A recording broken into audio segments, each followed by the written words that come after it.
Alors si vous voulez créer donc la gateway, c'est la même chose, c'est très simple. 2 minutes, je vais créer une gateway. New project. On va l'appeler Andrea Gateway. Alors comme point concept comme point Andrea.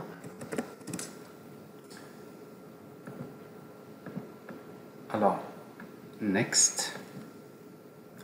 Alors il suffit d'utiliser donc Spring Cloud Gateway comme dépendance. C'est tout.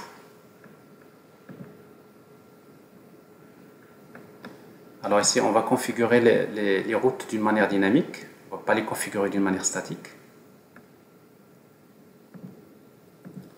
Alors pour cela, il suffit d'ajouter une classe de configuration ici. Dans votre application, vous créez un objet. Alors il y a une méthode que je vais ajouter.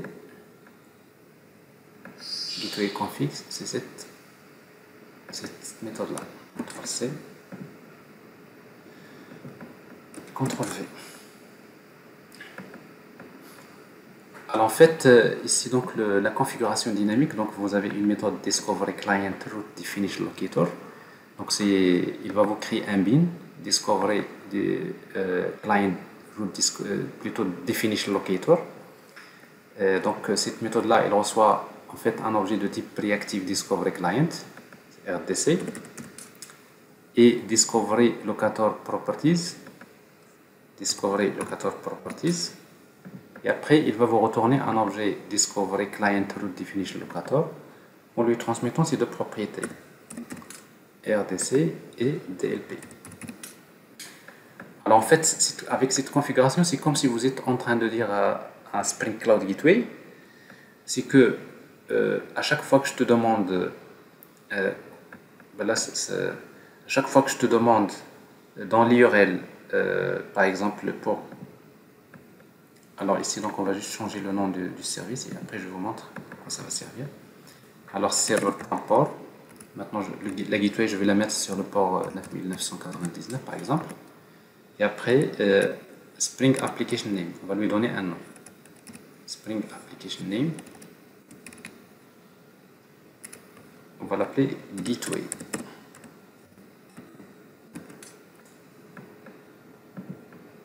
Vous démarrez ce service et vous allez voir que tout va marcher. Alors si je fais cette configuration là de Spring Cloud Gateway, ça veut dire que je suis en train de lui dire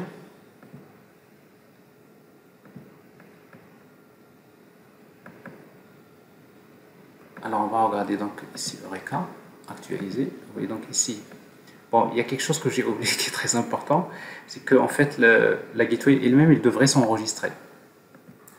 Il devrait s'enregistrer, donc ça veut dire qu'il a besoin de la dépendance que j'ai oublié d'ajouter, c'est Discovery Client.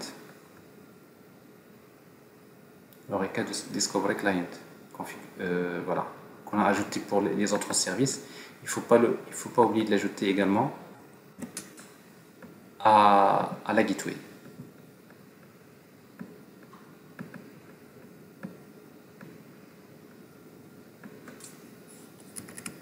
Voilà, il faut l'ajouter. Alors quand vous l'ajoutez, donc automatiquement, on n'a pas besoin de... Parce que par défaut, la valeur c'est true, donc il va s'enregistrer automatiquement. Sinon, vous ajoutez la propriété Discovery Enabled at True.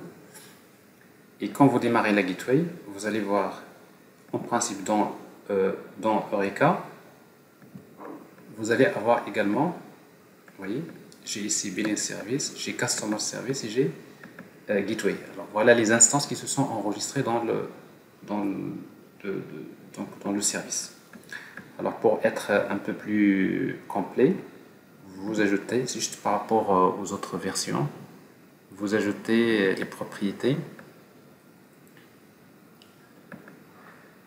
C'est là, bon, ça c'est par défaut c'est true. Et également IP adresse, c'est-à-dire vous lui dites de s'auto-enregistrer avec l'adresse IP. Voilà.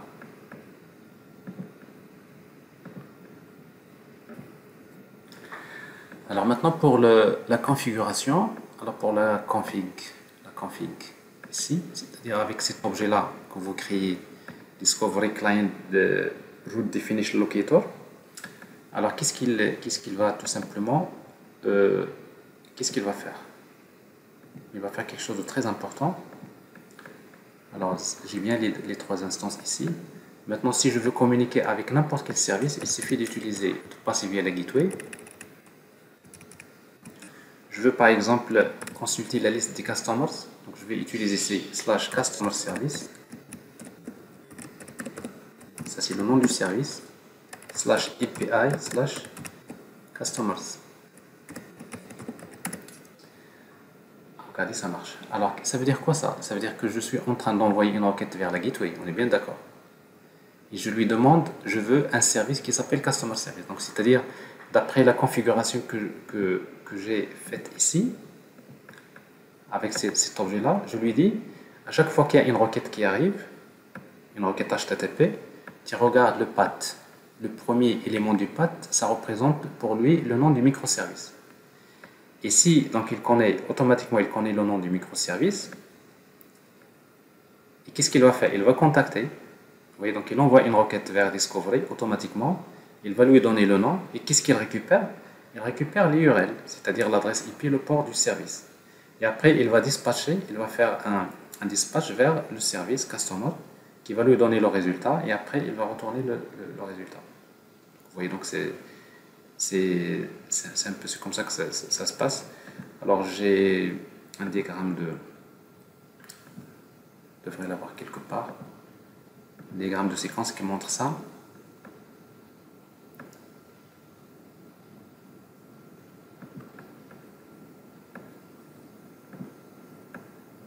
Architecture, technique, microservice. C'est pas ce que je suis en train de faire, c'est pas ça.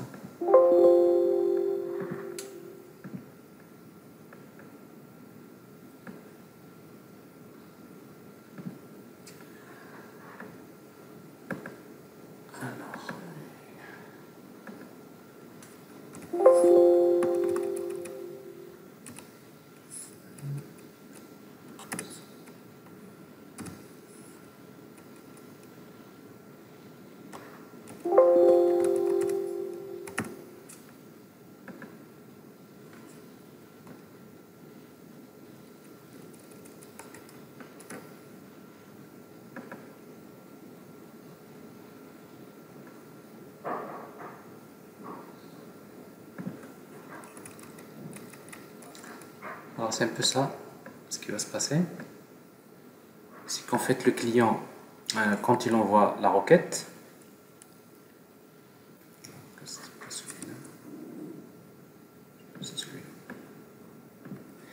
alors vous avez le client qui envoie la requête vers la gateway. Alors la gateway, dans la requête, qu'est-ce qu'il y a? Il y a en fait le nom du service. Ici donc Customer Service. Qu'est-ce qu'il fait? Il récupère le nom, il contacte Eureka Discovery, il va lui donner le nom. Qu'est-ce qu'il récupère? Il récupère l'adresse IP, le port, à partir de Eureka. Donc ça, il le fait automatiquement avec la configuration que nous avons faite.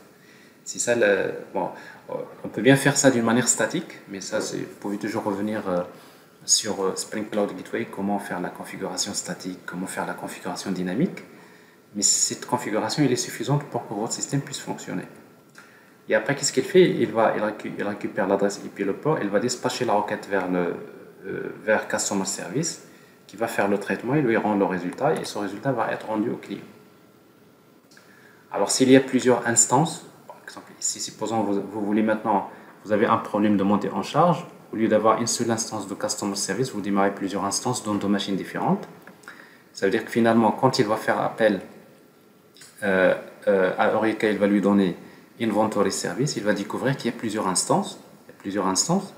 Donc, qu'est-ce qu'il fait? Il fait un load balancing, c'est-à-dire la dernière fois, il a appelé cette instance, mais la prochaine fois, il va appeler cette instance-là. C'est-à-dire, il va équilibrer entre les instances.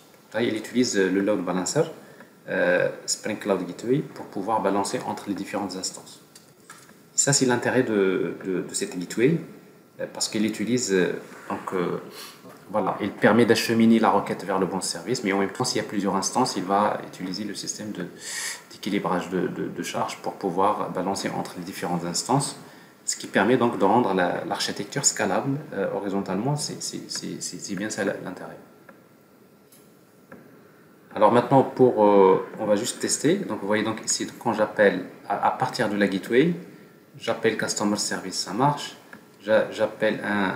Je veux consulter un customer, ça marche. Alors vous pouvez faire post tout ce que vous voulez sur customer service, ça va marcher. Vous voulez par exemple billing service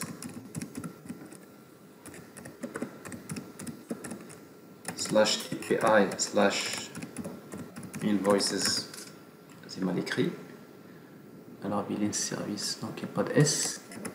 Voilà, vous voyez, donc j'ai la liste des factures. C'est toujours moi je connais pas les services, maintenant je connais que la gateway. Ouais, ben ça c'est la gateway avec qui j'interagis. Slash invoices slash je veux une seule facture, ça marche. Vous voyez donc il me récupère également les informations sur le client, ça veut dire OpenFIN communique bien. Et quoi d'autre? Donc après vous pouvez faire un post, on n'a pas vérifié, mais si vous voulez, c'est-à-dire si vous voulez faire un post sur directement ici, alors vous créez donc si vous faites un post sur billing service /invoices pour ajouter une facture, alors ici donc headers, il faut mettre content type application JSON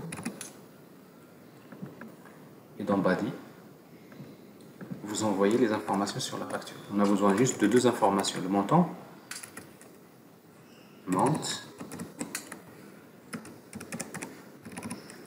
j'ai besoin de customer ID.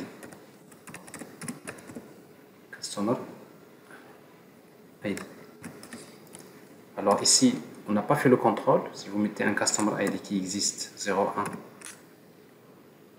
c'est 01. Oui, donc ça marche. Donc la facture a été bien ajoutée. Et si vous voulez consulter, donc cette facture, donc via toujours la gateway. Alors ici donc c'est pour consulter donc cette facture invoice slash. Alors invoices slash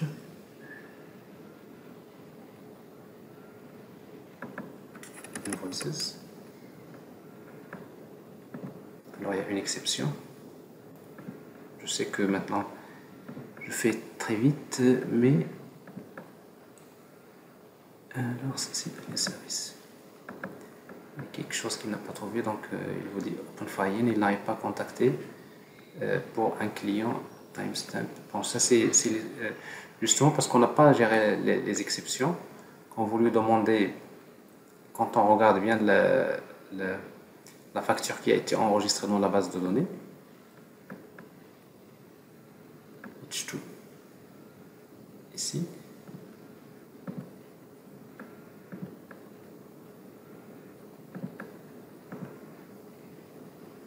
donc vous voyez, donc c'est au lieu de mettre 0,1, j'ai mis O1. C'est-à-dire, c'est bien, donc c'est-à-dire que je viens d'ajouter une facture pour un client qui n'existe pas. Oui, un client qui n'existe pas parce que c'est O1, ça n'existe pas. Donc quand vous lui dites donne-moi la facture, il va vers avec OpenFIN, il va chercher le client CO1, il ne le trouve pas, donc il génère une exception. Nous on n'a pas traité les exceptions, mais tout ça, c'est ce qui reste à faire. Mais quand même, il a ajouté ce qui n'est pas bon. Donc normalement, ici, je ne devrais pas l'accepter. Alors justement, mais par contre, si vous ajoutez ici, au lieu de 1, O, vous mettez 0, donc là, il l'ajoute, c'est pas de problème. Alors,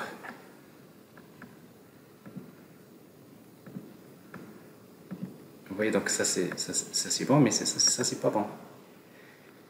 Alors, vous pouvez ajouter un client, vous mettez n'importe quoi. Ben, il vous dit, bon, la facture a été créée, ça n'a pas de sens. Donc l'intégrité référentielle n'est pas gérée. Alors ce qui fait qu'il faut le faire dans votre code métier. Bon, c'est la dernière modification que je vais faire, comme ça on est sûr d'avoir la cohérence entre les données. Quand j'ajoute une facture, il faut s'assurer que j'ai bien le bon client. Alors, ce qu'on va faire, c'est dans Invoice, dans la couche service, quand j'enregistre un invoice, ici, j'ai son ID, etc. Donc la première des choses que je vais faire, c'est de récupérer le customer. Vous voyez ici, donc, customer. J'ai la méthode qui permet de récupérer customer. Elle est là.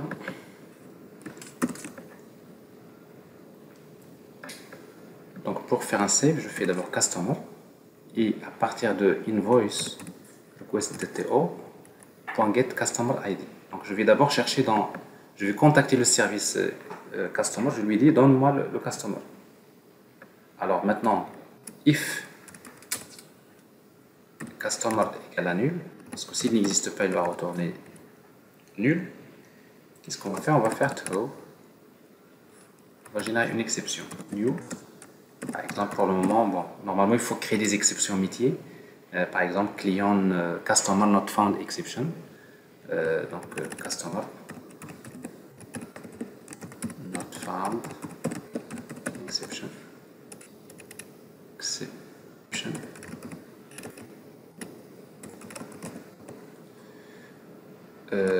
Customer not found. Si vous voulez, vous pouvez faire quelque chose qui se fait invoice, bon, customer not found. Et après, vous pouvez mettre le ID, not found.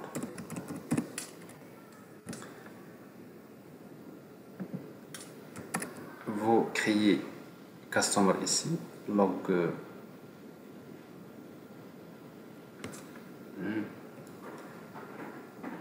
Alors, je pense que ça c'est. Est-ce qu'il retourne nul ou bien on fait un try catch? Je pense qu'il faut faire un try catch ici. Parce qu'en fait, il ne va pas retourner nul. Plutôt, c'est try. On va essayer de faire ça.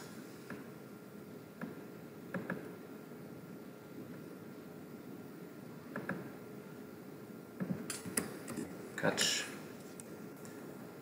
exception.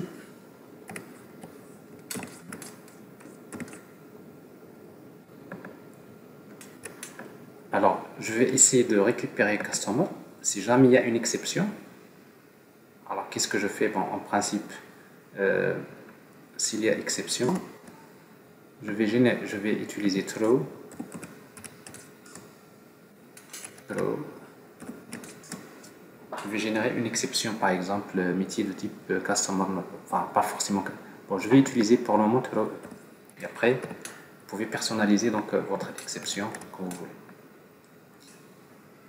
Donc ici, donc ça veut dire que s'il y a problème ici, donc je ne vais pas enregistrer la facture. Donc je génère l'exception.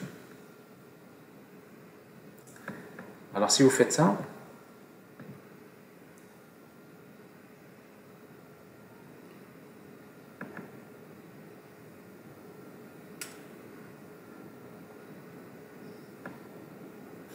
alors maintenant si vous tentez d'ajouter une facture dont le client n'existe pas, vous voyez donc il y a une erreur interne. Alors c'est une erreur interne, il ne retourne pas l'exception, la facture n'a pas été ajoutée. Ici. Alors l'erreur interne, il vous dit get, etc., etc., etc., etc. Bon. Ouais, ça veut dire que caused by.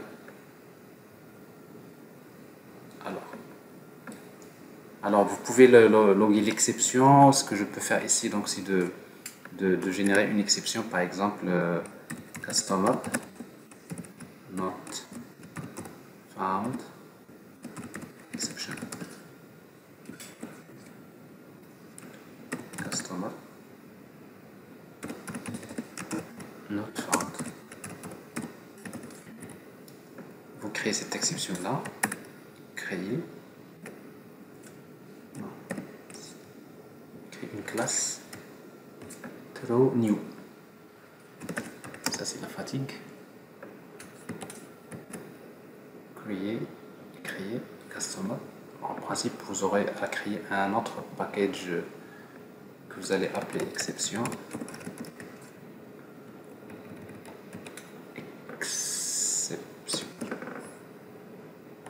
Exceptions. Bon, l'exception, donc c'est par exemple, il va hériter de runtime exception, une exception non surveillée.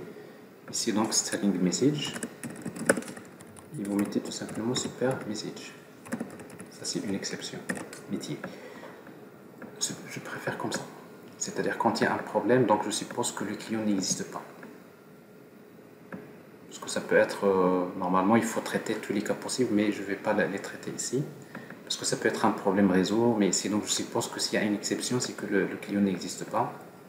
Donc j'ignore. Alors après, ici dans le contrôleur, donc en tout cas, on a géré donc ici donc l'exception.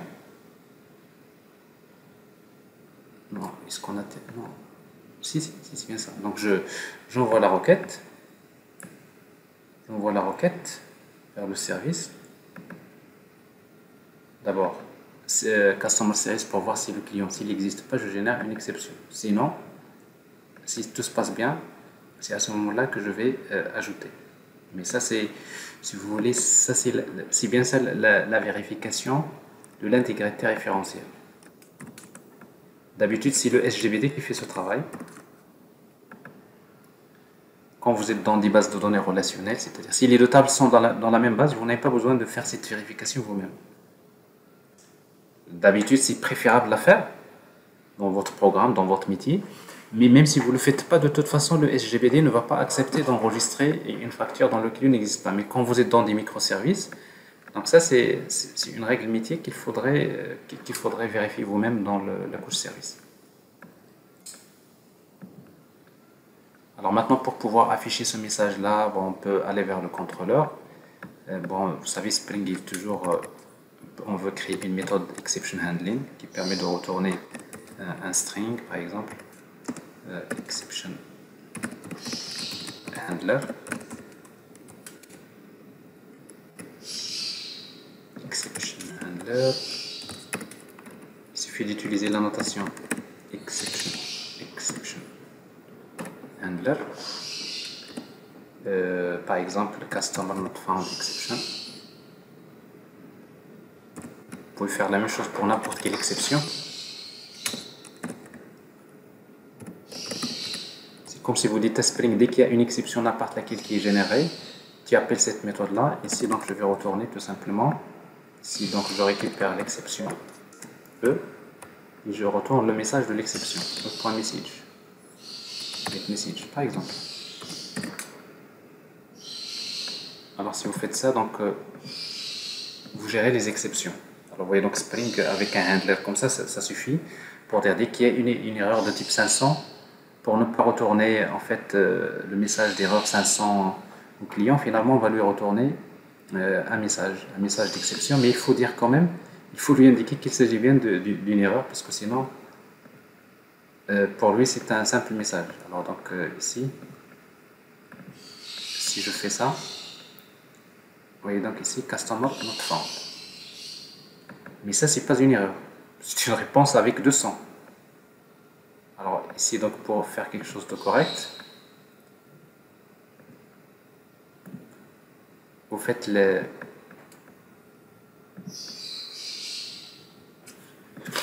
Alors, en fait, ici, au lieu de retourner ça, vous mettez response entity de string. Et là, vous retournez new response entity et vous mettez le message, c'est e.getMessage. Par contre, vous dites avec http status, et là vous dites maintenant, vous dites quel status de la réponse http, par exemple error interne, internal error par exemple, internal server error. Là ça c'est beaucoup mieux. Comme ça donc le client http ici bien, dès qu'il y a une exception qui n'a pas été traitée, il y a Spring, il y a le handler de Spring qui va la capturer, quelle que soit l'exception, il envoie le message de l'exception, en même temps il indique comme quoi c'est une erreur de type 500, c'est-à-dire internal error. Et là c'est beaucoup mieux. Alors si je tente maintenant d'ajouter un client qui n'existe pas, vous voyez, donc je reçois le message ici, et par contre la réponse HTTP c'est-à-dire regardez les headers, en fait ça c'est pas dit. Vous voyez ici c'est 500 internal error, c'est pas 200, c'est une erreur interne, mais j'ai quand même le message d'erreur. Mais si j'ajoute un client qui existe, 01, pas de problème, ça marche ici. 02, ça marche. Alors quand j'ajoute une facture, il me retourne en fait, il me retourne l'objet customer name.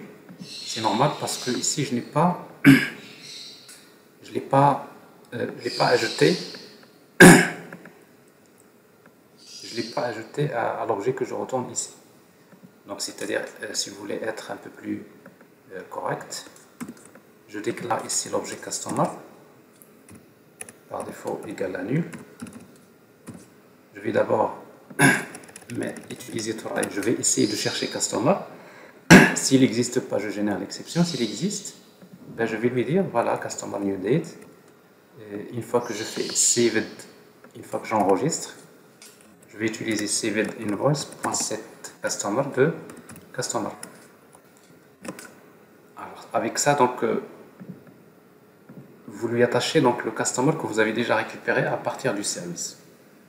Alors il est déjà prêt ici, donc vous voyez, donc ça c'est le métier, c'est la couche métier de votre application. Je pense que c'est la dernière étape que je vais faire parce que je suis fatigué. Alors qu'est-ce que je vais faire? Je vais enregistrer un client.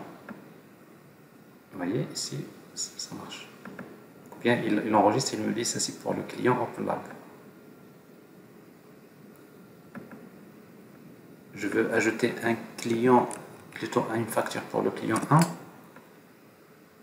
Il va me dire ça c'est pour Adria.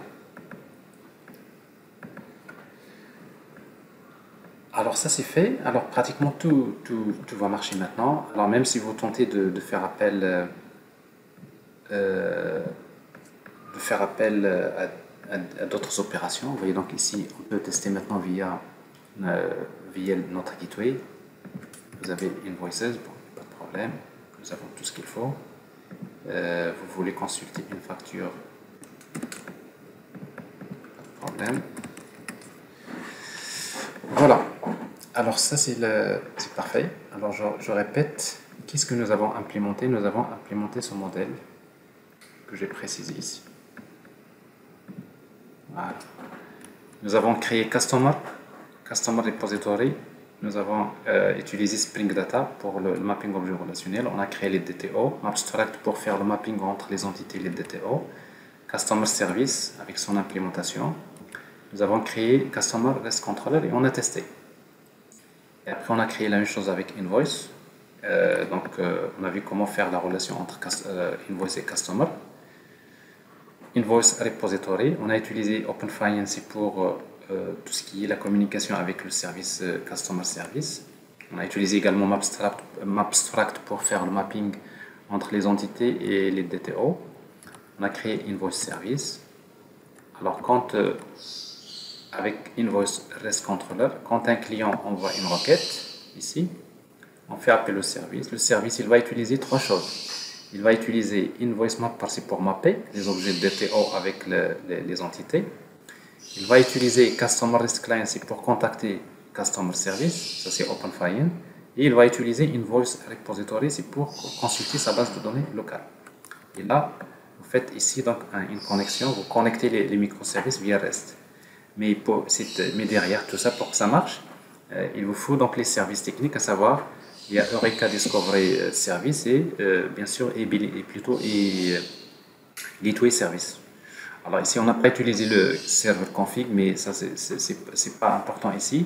Mais quand vous le constatez, chaque microservice a son propre fichier de configuration Il y a les mêmes propriétés de configuration que vous copiez-coller, ce qui n'est pas forcément une bonne chose. Mais en réalité, c'est que la configuration, il faudrait la centraliser dans un seul fichier de configuration.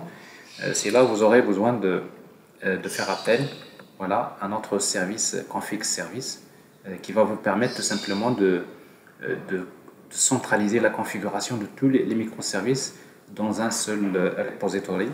Et ça, c'est beaucoup plus pratique. Alors, ce modèle que vous avez vu, que nous avons implémenté ici, c'est le modèle synchrone.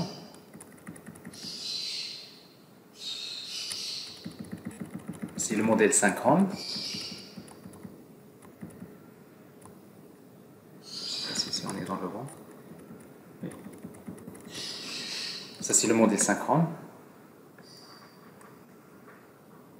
Alors, je terminerai avec cette conclusion-là. C'est juste pour vous donner un peu la suite.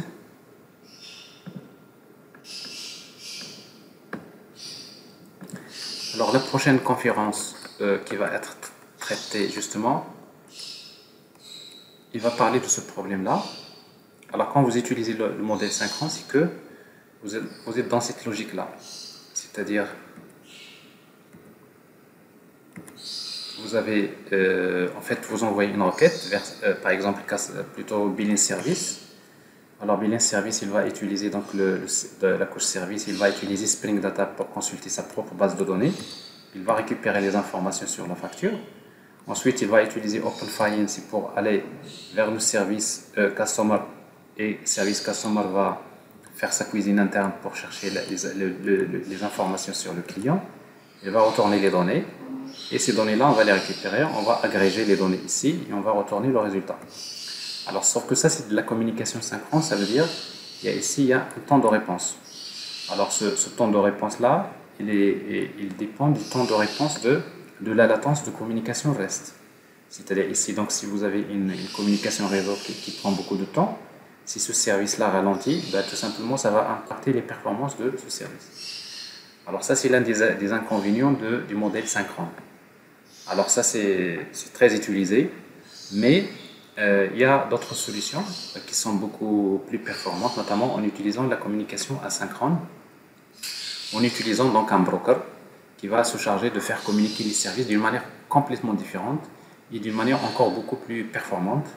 Alors ça, c'est justement l'objectif c'est-à-dire il faut voir par la suite la conférence, comment utiliser, pour mettre en œuvre ce modèle, il faut voir comment utiliser donc les patterns CQRS et Event Sourcing, et particulièrement comment utiliser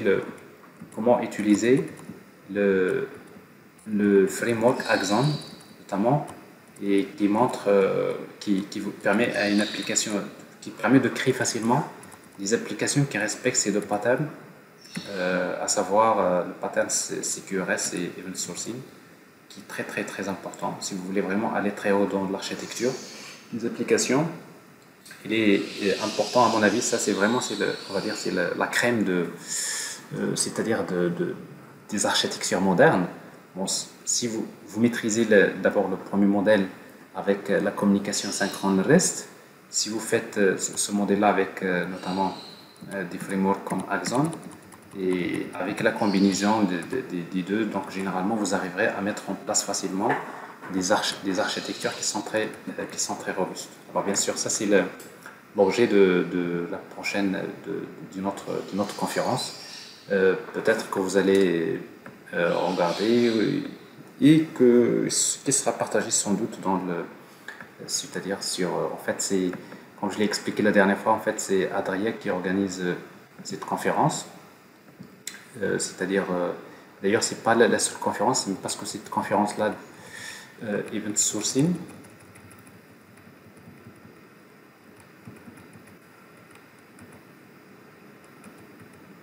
alors cette conférence-là, il sera faite en plusieurs parties, en plusieurs épisodes, parce qu'en fait, il y a beaucoup de choses à faire là-dessus.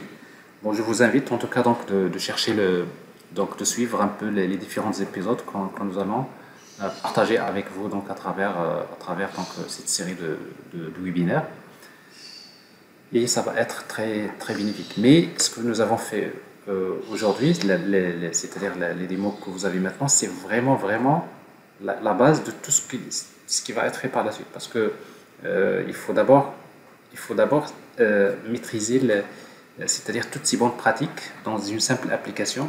Alors même si vous n'utilisez pas l'approche microservice, dans une simple application monolithique, ben, vous allez utiliser, au moins vous savez comment respecter les normes, vous séparez les différentes couches avec les DTO, avec les mappers, avec les exceptions, le service, les repositories, les entités. Alors tout ça, c'est un ensemble de couches qu'il faut savoir séparer, que ce soit bien un microservice ou bien que ce soit en fait, une application monolithique.